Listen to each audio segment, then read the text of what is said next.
network connection menu. We're going to easily access the menu and how to connect it and how to test the connection.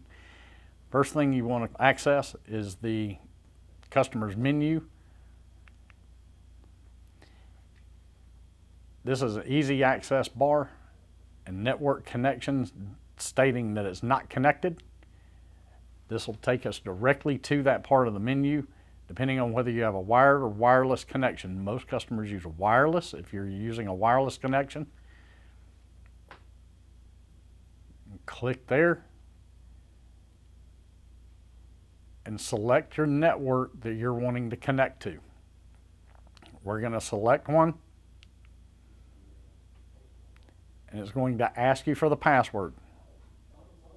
Now you can easily use the motion remote to access which characters you want to key in.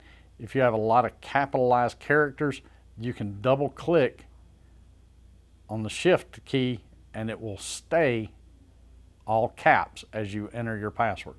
Once you have your password entered, if you want to be sure how you keyed it in, you can click here to show password, and it will show you what password you have keyed in.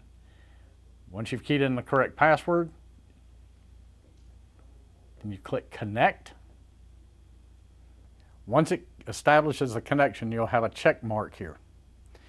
Now, if you want to check your connectivity, you can go into advanced Wi-Fi settings, and you can look and see your connection. This represents your TV, your router or modem, and these two are controlled by your internet service provider. If all of those are green, you have a good connection to the internet.